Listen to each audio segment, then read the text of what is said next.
Voter তালিকায় কি আপনার নাম বাদ গিয়েছে? তাহলে কি এবার কোপ পড়বে নাগরিকত্বেও? ঠিক এই আশঙ্কায় ভোটাধিকার হারানো পশ্চিমবঙ্গের কম করে ২৭ লক্ষ নাগরিক।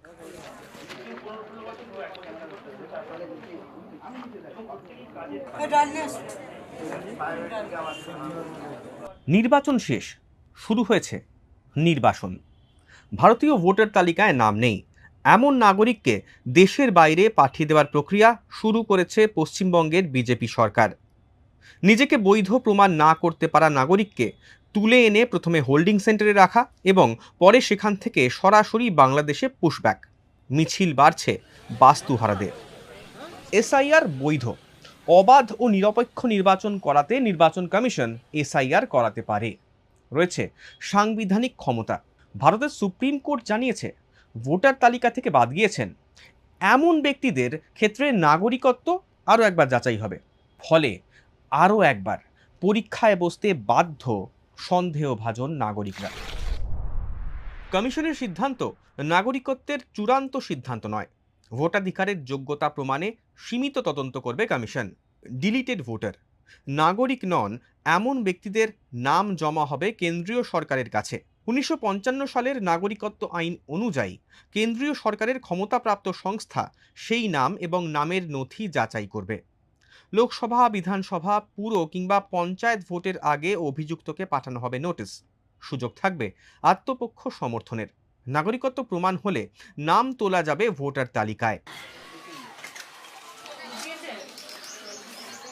১৯৫৫ সালের নাগরিকত্ব আইন অনুযায়ী ৫টি উপায়ে ভারতের নাগরিক হওয়া যায়। ১. ভারতে জন্ম হলে জন্মাধিকার সূত্রে ভারতীয় নাগরিকত্বের সুযোগ রয়েছে। ২. ভারতের বাইরে জন্ম হলেও বংশসূত্রে ভারতীয় নাগরিক হওয়া যায়। ৩. বিশেষ ক্ষেত্রে ভারতীয় নাগরিককে বিয়ে করে নির্দিষ্ট আইন মেনে ভারতীয় নাগরিক হওয়া যায়। ৪. ভারতে দীর্ঘ সময় বসবাস করার পর নাগরিকত্ব পাওয়া যায়, তবে তা অবশ্যই বৈধ হতে হবে। ৫. ভারতের সঙ্গে কোনো ভূখণ্ড যুক্ত হলে সেই ভূখণ্ডের মানুষ ভারতের নাগরিকত্ব পাবেন। কোনো ব্যক্তি চাইলে ভারতীয় নাগরিকত্ব বাতিলও করতে পারেন। সেক্ষেত্রে রয়েছে ৩টি বিধান। প্রথম, কোনো ব্যক্তি স্বেচ্ছায় ভারতের নাগরিকত্ব ছাড়তে পারেন। দ্বিতীয়, স্বেচ্ছায় অন্য কোনো দেশের নাগরিকত্ব নিলে ভারতীয় নাগরিকত্ব বাতিল হয়। তৃতীয়, সংবিধান অবমাননার মতো অপরাধে সরকার বলপূর্বক নাগরিকত্ব কেড়ে নিতে পারে।